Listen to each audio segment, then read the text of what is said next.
Visto que a justiça de Deus se revela no Evangelho, de fé em fé, como está escrito, o justo viverá pela fé. Meus irmãos queridos, nós temos um dito famoso, que é o dito de Hegel. E ele diz que o que nós aprendemos com a história é que nós não aprendemos da história. O reverendo Hernandes Dias Lopes, ele tem dito o seguinte, que se a história não for a nossa pedagoga, ela será a nossa coveira. É por isso que é importante todas as igrejas conhecerem um pouco da sua própria história. Nós conhecemos a nossa história, conhecemos a história dos nossos familiares, conhecemos um pouco da história da nossa cidade.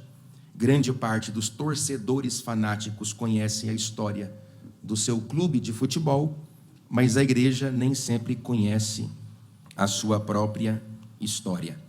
Grande parte dos irmãos pensam que toda a estrutura do evangelicalismo que ela professa resume-se apenas àquilo que ela vê dentro do templo onde ela congrega. E é importante nós compreendermos que Deus, ele não é assembleiano, também não é presbiteriano, também não é metodista, também Deus não é luterano. Deus é Deus, e toda manifestação de religação a ele que se categoriza através de uma denominação é a oportunidade que Deus nos dá de filiarmos a uma igreja institucional para louvarmos e bendizermos o seu santo nome. Quando você abre a sua Bíblia Sagrada no livro de Atos dos Apóstolos, que é o único livro histórico do Novo Testamento, nós temos a expansão da Igreja de Jesus por toda a região do Mediterrâneo, especificamente falando, indo até os idos, os meios e os finais mais profundos do que nós conhecemos hoje como o continente europeu. Mas não somente isso. Em Atos dos Apóstolos, do capítulo 1 até o capítulo 7, o Evangelho percorre toda a região da Judéia, Idumeia, Traconíades. No capítulo de número 8, o Evangelho chega até a cidade de Samaria. No capítulo de número 9, o Evangelho vai para as regiões de Tiro e de Sidom, chega em Damasco, que é a capital da Síria. No capítulo de número 10, o Evangelho chega até Cesareia Marítima. No capítulo de número 11 do livro de Atos dos Apóstolos, escrito por Lucas, o Evangelho chega até Antioquia da Síria. E nos capítulos 13 e capítulo 14, o Evangelho chega na região de Pafos, de Pergue, na Panfilha, e em toda a região da grande Galácia do Sul, nas cidades de Antioquia da Psídia, Listra, Icônio e Derbe. Nos capítulos de número 16, 17 e 18, o Evangelho vai para o ambiente onde hoje nós chamamos de Europa, mas naquela região do momento era Greco-Macedônia. Ele vai para Anfípolis, Apolônia, Filipos, Tessalônica, Bereia. Depois ele vai também, no capítulo 18, para a região da Acaia, especificamente falando na cidade de Atenas e na capital meridional do Império Romano, na Acaia, que era a cidade de Corinto. Nos capítulos de número 19 e 20 do livro de Atos dos Apóstolos, o Evangelho vai para a região da Ásia Menor e Meridional, alcança a Frígia, a Capadócia, o Vale do Lico, e toda aquela grande região, ela tem a influência do poder do cristianismo sendo manifesta através da vida dos santos servos de Deus, especificamente falando as cidades que eu listei por intermédio do ministério do apóstolo Paulo. No capítulo de número 27 e 28, o Evangelho chega até uma ilha remota chamada a Ilha de Malta e a posteriori chega até a cidade de Roma, onde Paulo tem a oportunidade de pregar a palavra de Deus, diaconisa Frânia, a toda a guarda pretória, que havia sido fundada ainda no período intertestamentário por Júlio César. E nós acreditamos que era entre 12 a 16.500 soldados romanos. Então nós temos o grande palco dentro da própria milícia romana, que escuta agora a pregação do Evangelho e esparrama, consequentemente, a palavra de Deus por todo o grande continente. Se nós considerarmos o fato de que Roma tinha 420 mil quilômetros de pavimentação asfáltica, acerca dos quais 80 mil deles eram calçados, como, por exemplo, a Via Ápia, que liga a cidade de Capo a Roma, está lá até agora, como estava quando foi construída, e estes homens, estes soldados que receberam a pregação do Evangelho, esparramaram essa mensagem por todo o grande e vasto Império Romano. Alguns irmãos têm dito que a reforma protestante dividiu a igreja. Eu tenho um outro pensamento muito grande, que a reforma protestante ela não divide a igreja. A reforma protestante é a oportunidade que Deus deu para que a igreja voltasse a ser igreja. Quem dividiu a igreja, na verdade, foi o gnosticismo no primeiro e no segundo século. O marcionismo no segundo século, fundado por Marcião de Sinope. O montanismo também foi outra ruptura institucional, que foi fundado por Montano no segundo século. O novacianismo, fundado no terceiro século por Novaciano, por questões cristológicas e também por repulsar aqueles que voltavam para dentro da igreja após ter se desviado da fé durante as perseguições de Décio, em 251 dos primeiros séculos da era cristã, também dividiu a igreja. O arianismo, que foi um diácono a priori, depois foi um presbítero, lá da cidade de Alexandria, no Egito, e que duelou muito contra o bispo da igreja, que era Alexandre, e ele fundou, sim, o arianismo, e o arianismo dividiu a igreja no quarto século. O donatismo, conjuntamente com o debate de Agostinho de Hipona, em Hipona, também dividiu a igreja no quarto século. O nestório, do nestorianismo, também dividiu a igreja no quinto século.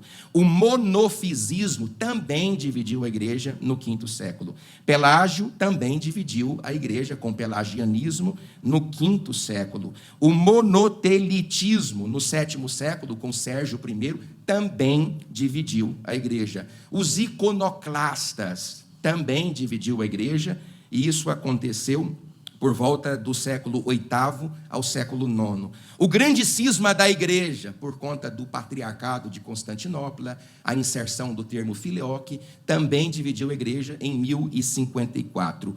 O grande cisma do Ocidente, porque o cisma de 1054 é a ruptura institucional da igreja do Oriente com a igreja do Ocidente. Mas a igreja do Ocidente, em 1378 até 1417, ela também foi dividida. E antes da Reforma Protestante, o catarinismo, nos séculos XII e século XIII, dividiu a igreja. Então, você que está na Assembleia de Deus, Ministério de Madureira, em Uberlândia, vai poder contra-argumentar com qualquer católico romanista que não foi a Reforma Protestante que dividiu a igreja. A igreja sempre teve as suas facções e as suas divisões. Até o concílio de Nicéia, em 325 dos primeiros séculos da era cristã, quando Constantino venceu o seu rival Maxêncios na Ponte Mílvia, ele decretou o Édito de Milão, dando paz e permitindo que cristãos fossem cristãos no Império Romano. Desde que isso aconteceu, e ele promulgou o concílio de Nicéia em 325, a vitória dele foi em 313, em 325 ele conclama o concílio de Nicéia para resolver 80 heresias dentro da cristologia bíblica, principalmente as heresias que vinham do gnosticismo, que dizia que a matéria era má e Cristo não poderia, sob qualquer forma, assumir uma matéria corpórea, porque a matéria era má, e o gnosticismo é dualista, um Deus bom e um Deus mau, e um Deus totalmente bom não poderia se humanizar, porque ao se humanizar, a mácula da matéria prejudicaria a sua deidade. Isso era um pensamento gnóstico. Ário abraçou esse pensamento e ele disse uma frase muito preocupante. Ele disse: se Jesus Cristo é filho de Deus, ele não é Deus como pai, porque se fosse, não seria filho, seria irmão. E naquela época, esse pensamento, com a teologia e a cristologia ainda colocada em xeque, era um grande carrapato raduleiro no ouvido de quem escutava. 82 heresias acerca da cristologia foram levantadas e os concílios foram conclamados. Pastor, acerca da história do cristianismo, é preciso que você largue de preconceito. Sempre existiram grandes homens de Deus, mesmo nos momentos mais negros da história do cristianismo. Eu vou repetir, sempre existiram homens de Deus nos momentos mais negros da história do cristianismo. Hoje nós temos igrejas aqui no Brasil que são unicistas. A salvação para o céu está atrelado àqueles que se congregam nela. Se não congregarem nela, não serão salvos. São igrejas do século XIX e século XX. Então quer dizer que Deus sepultou 19 séculos de história do cristianismo? Não. Sempre existiram grandes homens de Deus. Mas o cristianismo ele começa a entrar em decadência. Eu vou trazer aqui alguns pontos. Primeiro, A aderência ao poder temporal. Constantino tinha uma grande luta com Maxêncio, havia uma tetrarquia no Império Romano, ele estava total e completamente dividido, e existem pelo menos duas percepções acerca da visão que ele teve. Uma delas é que ele vai dormir antes da luta contra Maxêncio, e ele vê os sinais da letra Christus, que é o lábaro que nós conhecemos hoje, em um sonho, uma visão, e de manhã, quando ele acorda, de madrugada, ele pinta aquele símbolo em todos os escudos. Ele, com um exército muito inferior, ele consegue vencer o seu inimigo e atribui a vitória na Ponte Milvia a Jesus Cristo. A partir de então, ele chama o imperador do Oriente, que naquela época era Licínio, faz um tratado de paz para que cristãos pudessem ser cristãos. Ele não sanciona o cristianismo como religião oficial do império, mas ele dá liberdade para que o crente seja crente. Por exemplo, na França, com a Maria Sanguinária, Catarina, que expulsou os cristãos da França, era proibido ser protestante na França após a Reforma Protestante. Era proibido ser cristãos. Os cristãos aqui eles acabaram de enfrentar a mais fenomenológica perseguição contra os cristãos de 303 a 309, com Diocleciano. A maior perseguição. Eles queriam varrer o cristianismo da terra. Mas aí Constantino vence e ele deixa os cristãos serem cristãos. Segundo, a centralização do poder. Não do poder papal, mas ela começa a ser categoricamente percebida com Gregório I, que foi o grande padre da igreja de então, entre os anos 540 a 604.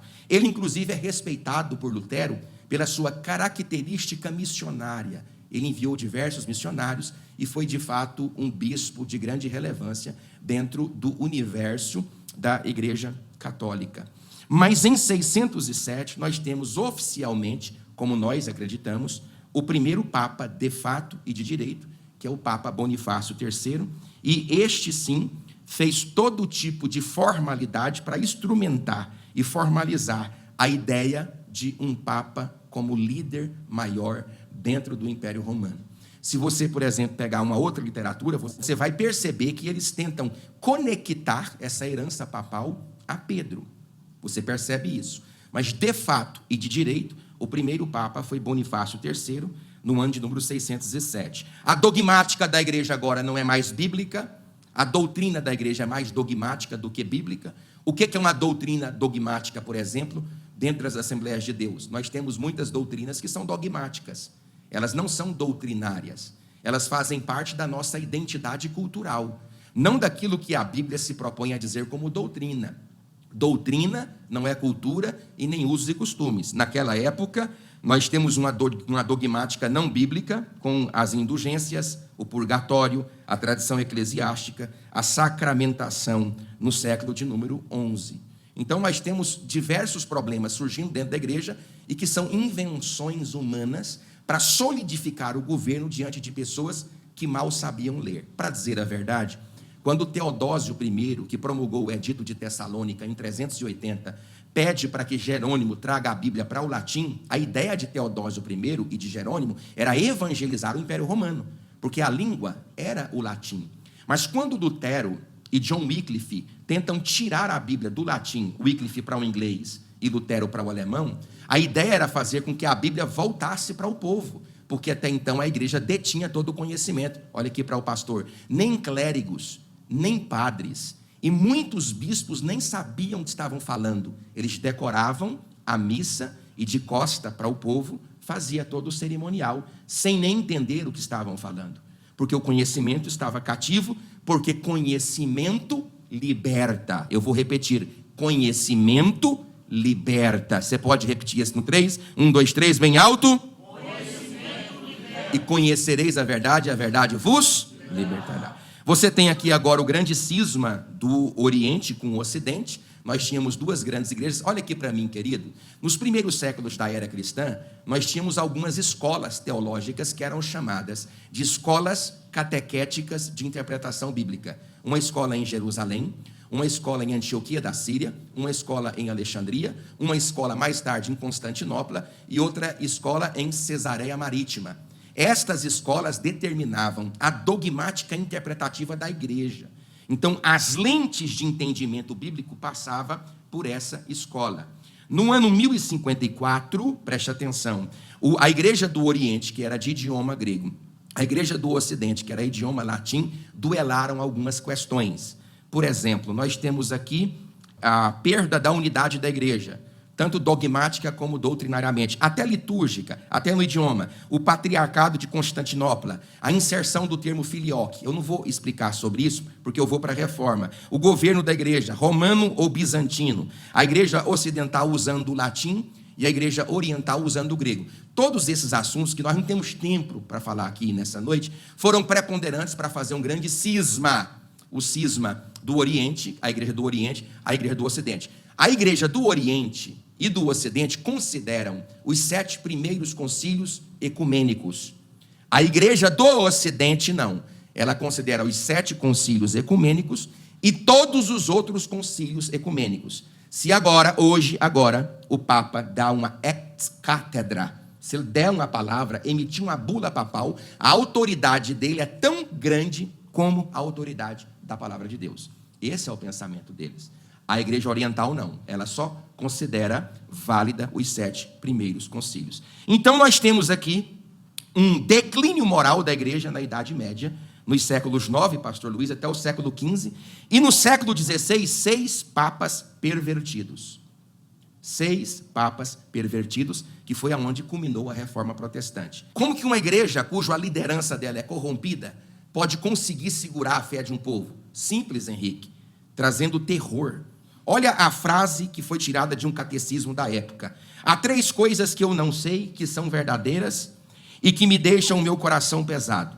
A primeira perturba-me o espírito porque sei que vou morrer. A segunda incomoda o meu coração ainda mais porque não sei quando. E a terceira me incomoda acima de tudo porque eu não sei para onde eu vou.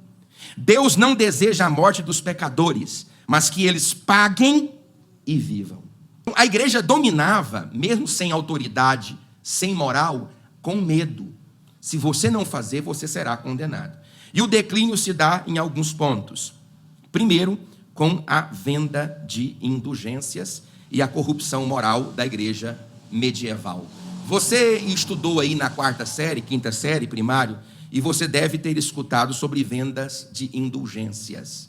Isso foi o que perturbou muito o coração de Lutero, e daqui a pouco a gente entra nele e encerra. Nós tínhamos um homem chamado Johann Stetzel, que ele dizia assim, assim que a moeda tintila no cofre, a alma do purgatório salta. Então, a minha esposa, por exemplo, ela me sepulta, e um frade, ou um padre, ou um bispo, amando de Leão X, o imediato número 1 era Johann Stetzel, chegava até na minha casa e dizia: o Presley foi um bom homem, mas não o suficiente para se salvar. Então você precisa pagar a salvação, porque a alma dele está purgando. Essa é a venda da indulgência. Repita uma frase, você vai entender. Vender indulgência, é vender a graça. A salvação vem pela graça. Então nós tínhamos a venda de indulgência. Segunda coisa, a simonia, que é a compra e venda de cargos eclesiásticos. Olha aqui para mim, irmão, já no período de Herodes o Grande, no período intertestamentário, ele governou a Judéia por 40 anos, nós temos o registro de 12 Gadol Kohen, que foi estabelecido por Herodes o Grande, sem serem pertencentes à tribo de Levi. Muitas vezes não eram nem judeus. Nesse caso aqui, está acontecendo a mesma coisa. Os cargos eclesiásticos são comprados. É o que nós chamamos de simonia. Em segundo lugar, a pornocracia. Que é isso, pastor? Nós tínhamos ali, por exemplo, na época da Idade Média, por volta dos anos 890 a 932, uma mulher que era filha de um conde, ela praticamente gerenciava prostíbulos na cidade, chamada Marósia. Ela colocou pelo menos 3 papas no poder, essa mulher. Pelo menos 3 papas ela colocou. Ela tinha um relacionamento um relacionamento obsceno e adulterino com o Papa Sérgio III. Ela foi a mãe do Papa João Leão XI e ela influenciou na posse de Leão VI. É o que nós chamamos, na história do cristianismo, de pornocracia. Os padres, os frades, os bispos, os clérigos, todos viviam dentro de prostíbulos. A moral era rasa, a moral era quase nula. Pouquíssimas pessoas eram verdadeiramente fiéis, até porque não existia a palavra de Deus como regulamento de fé, porque esses homens nem sobre a palavra de Deus conheciam. Por isso que no Concílio de Latrão, e depois da Contra-Reforma no Concílio de Trento, eles obrigaram os clérigos a usarem vestes clericais, para que eles pudessem ser identificados quando entrassem em bares, orgias e prostíbulos. As roupas sacerdotais da outra igreja foi imposição para que o comportamento pela identificação fosse suprimido. Era obrigado a usar roupas clericais para que eles pudessem ser tulhados no seu ímpeto. É o período que nós chamamos de pornocracia. Luxúria e vida de luxo, a vida de excessos luxos, de luxúria, contrastando com os votos de pobreza que eles impunham ao povo. É muito pior do que aquilo que Jesus disse para os fariseus: vocês colocam cargas que não podem ser carregadas pelos irmãos, e vocês nem com um só dedo querem movê-la. A imoralidade pessoal de padres, bispos e papas que viviam em pecado e em prostíbulos sem qualquer pudor. O Concílio de Trento, em 1545 a 1563, determinou, porque o de Latrão tinha determinado, mas não adiantou nada, ele determinou que os clérigos da igreja fossem identificados por suas vestes, por causa da grande revolução que começa a acontecer. Quando você vai, por exemplo, lá onde foi feita a Reforma Protestante, lá na Alemanha, você tem o grande reformador. Todos sabem quem é o grande reformador. O grande reformador é Martinho Lutero. Ele fixou as 95 teses, diácono irmão Renan, lá na porta do castelo de Wittenberg, e ele fez isso dia 31 de outubro de 1517. Hoje faz, se eu não estou equivocado aqui, 507 anos. Fez dia 31 de outubro. Nós conhecemos ele, mas não começou com ele. Abaixo da estátua dele, você tem a estátua de Pedro Valdo, de John Wycliffe, de John Hus e de Giordano lo Savonarola. 4 outras estátuas mais baixas e a dele em cima. Então, quem foi esse Valdo? Esse Valdo, ele foi um comerciante, ele desfez de tudo que ele possuía. Muitos deles, olha aqui para mim, fazia votos de pobreza. Agostinho de Hipona, por exemplo, era um orador, um retórico, um filósofo, um homem de profunda sapiência, mas ele viu a biografia de Santo Antão, ou Antão do Deserto, ou o Padre Antão do Deserto, o eremita, o ermitão, o anacoreta, escrita por Atanásio de Alexandria. Este Atanásio foi que refutou mais tarde a teoria ariana. Ele viu a biografia de Antão, que vendeu, parece-me que 100 acres de terras deixados pelo seu pai, e foi morar numa caverna, Antão. Francisco de Assis, que nasceu 10 anos depois de Pedro Valdo, também recebeu do pai todas as riquezas. O pai alegou a riqueza que ele tinha recebido, ele tirou a roupa, ficou nu diante do pai e foi viver o voto de profunda pobreza.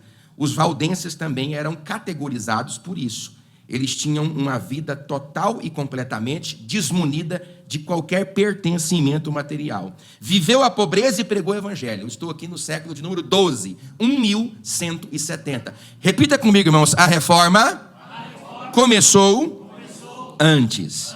Ele memorizava e pregava textos bíblicos ou citações antigas. Eles eram primeiramente chamados de os homens pobres de Lyon. O movimento cresce e ele pede ao Papa Alexandre III permissão para fazer a obra. Qual obra? A obra de pregação itinerante, levando o conhecimento da palavra de Deus. Só que ele é convidado a ser sabatinado. Eu esqueci o nome do indivíduo que faz a sabatina dele. E na sabatina dele, o indivíduo traz um elemento que surgiu lá em Alexandria, no Egito, e que foi tentada a ser consertada por Nestório, que é o termo Christostokos contra Theotokos. A expressão Theotokos é a mãe de Deus. A expressão Christostokos é a mãe de Cristo. O pessoal lá do Oriente, do Ocidente, estava usando essa expressão do Oriente para se referir a Maria como sendo Theotokos. Houve uma grande disputa, entrou o nestorianismo, depois o monofisismo, e essa disputa ela foi preponderante para fazer divisões na igreja. Aí eles colocavam Valdo diante do inquisidor. O inquisidor falou assim: você crê no Pai? Eles creio. Você crê no Filho? Eles creio. Você crê que Maria é o quê? Mãe de Cristo? Ele disse sim. Aí ele, por causa dessa fala, porque um bom católico apostólico romano nunca vai dizer que Maria é mãe de Cristo, porque eles não usam Christostokos, eles usam Theotokos, que ela é mãe de Deus. Com isso, ele foi convidado a ser silenciado. os valdenses, e ele é obrigado a obedecer a Deus ou aos homens. Aí ele reúne o seu grupo e fala aquela frase: importa obedecer a Deus e não aos homens. Vamos repetir no 3? 1, 2, 3. Importa obedecer a Deus e não aos homens. De quem é essa frase na Bíblia? De Pedro. Aí daí aonde o nome dele ele foi chamado de quê? Pedro Valdo. Você tem também um outro reformador, e ele foi ridicularizado, tá? O próprio nome cristãos é um nome ridicularizado. Se você olhar o contexto, em Antioquia da Síria, era perjório para os antioquianos olhar para os cristãos e falar: são pequenos cristos. A ideia era fazer isso de forma jocosa, igual o cunho que os puritanos levaram no século XVII. O termo puritano foi dado de forma jocosa. Não que o nome cristão ou que o nome puritano sejam maus nomes, não é isso. É tipo assim, tu quer ser crente demais, tu quer ser santo demais. Então, os cristãos foram, tu quer ser igual Cristo, aí cristão, pequeno Cristo, tá bom? Eles foram chamados de ecclesiola em ecclesia, que em latim seria uma igrejola, uma igrejinha dentro da igreja, um povinho pobre. E você tem que entender também que o Papa não tinha qualquer problema sobre ele ser pobre. O Papa tinha problema com a pregação e com a exposição da palavra, porque eles eram grandes pregadores. Depois você tem a joia de Oxford, entre os anos 1330 a 1384, que é o John Wycliffe. E John Wycliffe, ele é, sem dúvida nenhuma, o maior professor de Oxford. Ele é conhecido, por exemplo, eu já citei, como a grande joia de Oxford. Foi ele que disse pela primeira vez que o Papa não é o cabeça da igreja. Dizer isso aqui agora é moleza. Moleza, todo mundo diz. Mas naquela época, dizer que o Papa não é o cabeça da igreja é só para homens. É só para homens. O Papa não é o cabeça da igreja. A Bíblia era a maior autoridade. Dizer isso naquela época. Hoje mesmo você vê, por exemplo, padres famosos na internet dizer que a mãe da Bíblia é a igreja. Tem a Bíblia por causa da igreja.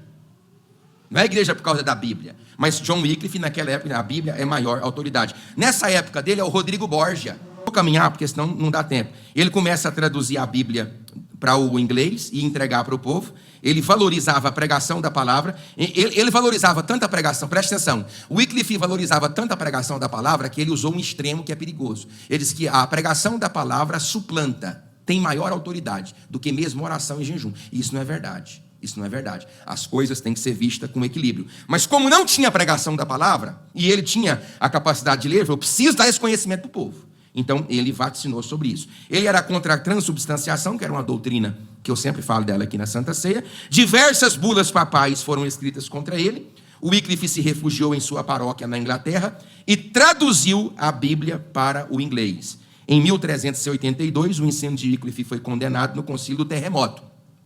Seus seguidores foram chamados de Lollards. Agora, o concílio do terremoto foi engraçado, porque no concílio para condenar John Wycliffe, deu um terremoto, acabou com o concílio, acabou com o prédio, acabou com tudo. Aí quem defendia o Wycliffe dizia assim: foi o castigo de Deus contra eles. E quem defendia a Igreja Católica dizia: foi um castigo.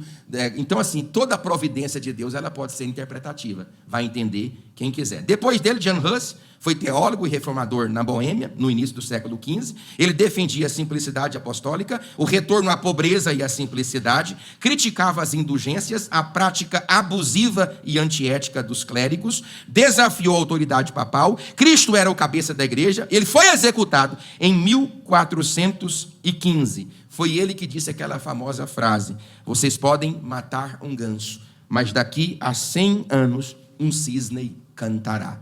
Essa frase é atribuída a Jan Hus. E por último, você tem o Giordano Savonarola.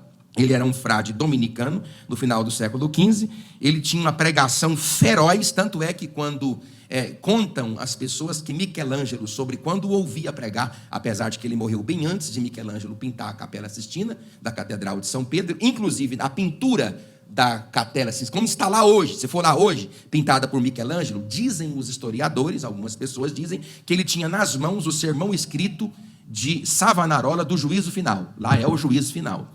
Então, dizem os entendidos que a voz dele era potente. Tanto é que o próprio Michelangelo teria dito: que voz, sobre a pregação de Giordano Savonarola. Ele produziu a Queima das Vaidades, que foi um gesto em 1497, onde objetos de luxo ou itens ligados ao pecado foram queimados em forma de arrependimento. Provavelmente ele foi influenciado pelaquela grande queima do livro de Atos dos Apóstolos, onde as pessoas entregaram os seus livros e pertences de pecados para serem queimados. Ele criticou a igreja muito e resultou na sua excomunhão e sua execução em 1498. 1498. Bem aqui, nós estamos no antro da Reforma Protestante, que já começou a acontecer alguns séculos antes. Repita comigo: Pedro Valdo, John Wycliffe, John Huss, Savonarola.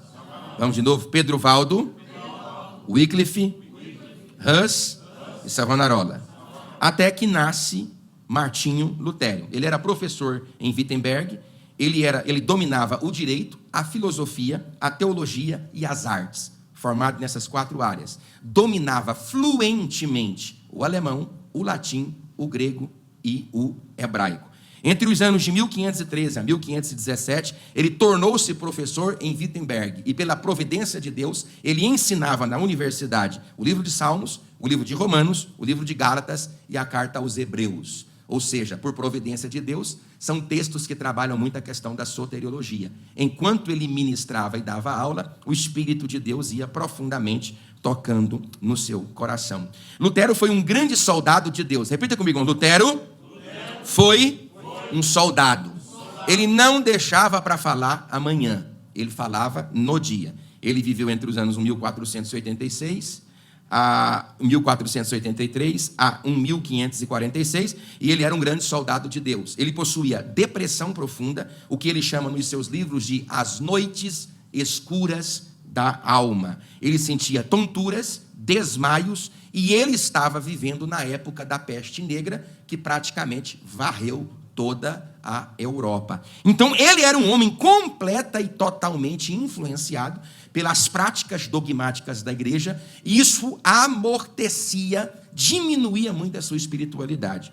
Olha a frase que ele disse sobre como era a sua alma: completamente abandonado por Cristo, eu trabalhei sobre as vacilações e tempestades do desespero e da blasfêmia contra Deus. Finalmente, por meio das orações dos santos, Deus começou a ter misericórdia de mim e me tirou de um inferno profundo. Foi esse o contexto que ele também escreveu a música, provavelmente em 1527, conhecida no mundo como Castelo Forte, com base no Salmo 46, verso 1. Deus é nosso refúgio e fortaleza, socorro bem presente na angústia. Ele tinha profunda depressão. Ele confessava os seus pecados todos os dias e todas as horas, praticamente, ao ponto de o próprio confessor de Lutero mandar ele voltar para casa e não retornar. Durante 2 anos, ele perturbou o confessor dele por pelo menos 3 ou 4 vezes por dia, até que o confessor falou assim: vai para a tua casa, cometa de fato um pecado digno de ser confessado, como matar teu pai ou matar tua mãe, aí você volta para cá e confessa o teu pecado. Ele vivia com práticas de indulgências terríveis, amortaçado num canto de parede, sentindo os pecados consumindo a sua vida para o inferno. Assim a igreja dominava as pessoas naquela época, trazendo terror, trazendo medo e apresentando Deus como um Deus vingador. Inclusive, a justiça de Deus era o termo que ele mais odiava, porque ele não conseguia encontrar unibenevolência em Deus, porque para amordaçar quem não entende nada, é preciso causar terror, e era assim que a igreja dominava. Ele lia o texto que eu li aqui nesta noite, de Romanos capítulo 1, 17, a justiça de Deus se revela no Evangelho, de fé em fé, como está escrito, o justo viverá pela fé, e isso ficava martelando ele. Mas ele teve 2 grandes crises, assim que foi oficiado como padre. Primeiro, lutou muito contra os seus pecados. Um excelente monge que praticava a confissão auricular todos os dias, daqui a pouco eu falo sobre isso. E em segundo lugar, ele colapsou durante a primeira oficialização da ceia do Senhor. Ele se sentia tão mal ao ponto de dizer quase todos os dias: eu odeio a Deus. Isso é o que um segmento religioso que domina a pessoa pela ignorância e pela estupidificação é capaz de fazer contra o indivíduo. Quando ele olhava para a igreja, ele não via esperança. Ele via a doutrina da transubstanciação, de que as hostes se transformam de fato no corpo e no sangue de Cristo. Ele via a indulgência, que era o comércio da graça. Ele mesmo pagou indulgência para libertar o seu avô do purgatório e subiu de joelhos as escadas, rezando um Pai Nosso a cada degrau. Ele tinha dificuldades com o governo da igreja, a autoridade das escrituras abaixo da igreja. Ele tinha dificuldade com os 7 sacramentos, tanto é que a Reforma Protestante só sancionou 2 dos 7. Ele cria, irmãos, preste atenção, ele cria que todos os cristãos da terra eram sacerdotes do Deus Altíssimo. Você pode dizer glória a Deus? Quando ele olhava, vendo que aquele estava muito reduto, muito preso a um grupo comprado, um grupo pago, e aquele grupo era promíscuo, aquele grupo tinha pecados, ele começava a entrar em parafuso. O culto auricular é a confissão e imposição de penitências e a compra de perdão por indulgência. Irmão, quanto vale a tua salvação? E como que se vendia estas indulgências? O próprio João Calvino fez uma piada de forma bem crítica, de que havia pedaços da cruz de Cristo suficientes para fazer uma cruz tão alta que não se podia ver o topo. Havia pelo menos 16 crânios de João Batista espalhados em toda a Europa. Haviam baldes e baldes do leite de Maria sendo comercializado. Mas está aqui, pastor Roberto, os seus pecados são demais. Está aqui, mas para a bondade e misericórdia de Deus, trouxemos aqui uma garrafinha do leite da Virgem Maria. E tu paga seus pecados. E outra, a igreja dava o documento do perdão. Agora, como que a pessoa que tomba na terra leva um documento de papel para entrar lá? Está igual aquele cidadão que foi parado pela Polícia Rodoviária Federal, aquele velhinho banguelo. O carro dele, a porta era de uma cor, o teto era de outra cor, o volante era de outro carro, só tinha um banco, não tinha lataria. Quando ele desligou o carro na frente do policial rodoviário federal, fez tanto barulho que a terra tremeu. E o guarda pede para ele o documento. Ele falou assim: senhor guarda, lata que lata acabou e papel. O guarda olhou para ele assim: pois vai embora. Ele disse: agora só empurra, porque o carro só pega empurrado. Como é que a igreja dava um documento, comprava 100 anos de perdão. 100 anos de perdão. Então ele começa a ver isso. A igreja usou a frase de Cipriano de Cartago. Eu estou terminando o livro sobre o histórico movimento pentecostal. E Cipriano de Cartago cria, indubitável e inquestionavelmente, na manifestação do Espírito Santo após a era apostólica. Mas no ano 251, Cipriano disse uma frase que tem que ser entendida dentro do seu contexto. Ele disse assim: não pode ter Deus como pai quem não tem a igreja como mãe. Só que usando essa frase naquele tempo, onde a igreja quer dominar e cativar o entendimento das pessoas, aí as pessoas que não entendem nada, não pode ninguém ter Deus como pai se não tem a igreja como mãe. Uma outra frase de Cipriano de Cartago foi: fora da igreja não há salvação. Também uma frase de Cipriano de Cartago, do ano 251, terceiro século da era cristã. Aí Lutero chegou numa conclusão. Repita comigo, irmãos: sola Escritura, sola fide, sola gratia, solus Christus. Aí você que sabe latim, que você congrega aqui, não é possível que você não sabe. Ele teve a experiência, pastor Efigênio, na torre, e a experiência da torre, olha que coisa linda, irmãos. Deus se revelou para ele. A justiça que Deus requer é a justiça que Deus dá. Irmão, essa frase é libertadora. É porque vocês não têm assim um entendimento que a gente vai tendo ao ler isso aqui, mas é de aplaudir de pré. Repita comigo, irmãos: a justiça que Deus requer é a justiça que Deus dá.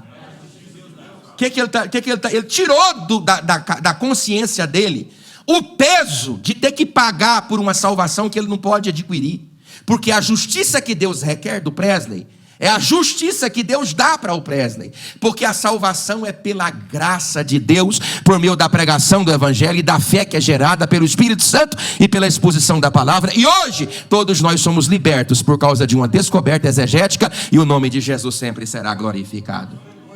Ali eu senti que tinha nascido de novo e entrado num paraíso por portas largas. Tanto quanto eu odiei a expressão justiça de Deus, eu agora a amava. E aqui tem uma frase de um historiador, que eu esqueci o nome dele: o mundo inteiro entrou num colapso por causa de uma descoberta exegética. Colapsou o mundo. Dia 31/10/1517, Lutero fixou as 95 teses em Wittenberg para debate. Lutero, repita comigo: Lutero não quis a divisão da igreja. Repita: Lutero propôs um retorno. É porque não houve condições. Ele pôs 95 teses para debate, só que essa época era a época dos papas imorais. Nesse caso, especificamente, Leão X. Você tinha outros, que era o Bento IX, o Benedito IX, o Alexandre VI, o Júlio II, e o Leão X, que era esse Papa daqui. Em 1521, ele foi chamado a comparecer diante do emissário do Papa e do imperador Carlos V. É aquele que falava, acho que em italiano com as mulheres, em espanhol com o cavalo, e ele falava 5 idiomas, cada um, ele falava de um jeito. Ele foi chamado a estar diante dele na dieta de Worms. E a frase dele, para ir terminando aqui, são 9 horas, a menos que eu seja convencido pela evidência da Escritura, ou por razão plena, já que eu não aceito a autoridade do Papa ou dos concílios sozinhos, visto que está claro que eles frequentemente erraram e se contradisseram, estou preso pelas Escrituras que citei, a minha consciência está cativa à palavra de Deus, e eu não posso e não vou reconsiderar, porque não é seguro nem certo agir contra a consciência.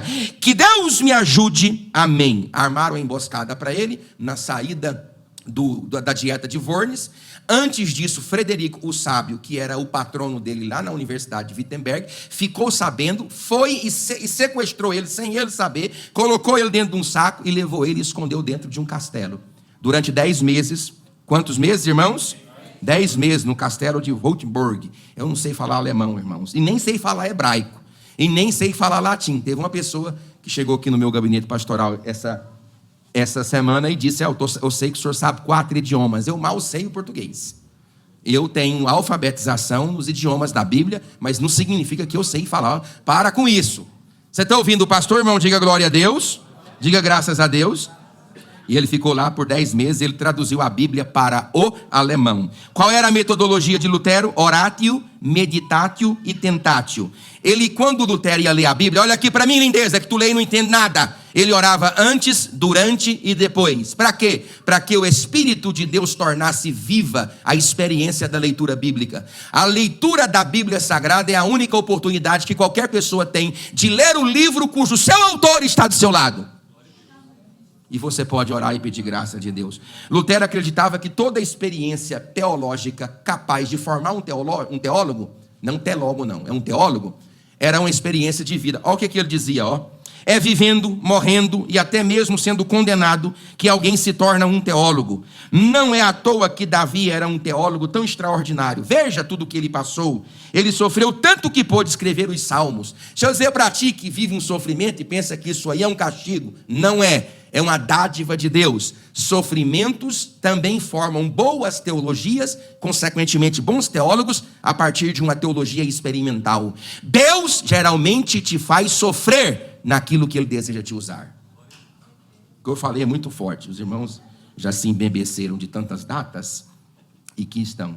Nessa época, era a época da imprensa, dia 23 de fevereiro de 1455, foi publicada a primeira Bíblia de Gutenberg, se eu não estou enganado. E se você, por exemplo, ler a história da imprensa, você vai ver que nesse período, em torno de 1520, 21, 1/3 dos livros publicados na Europa eram livros de autoria de Lutero.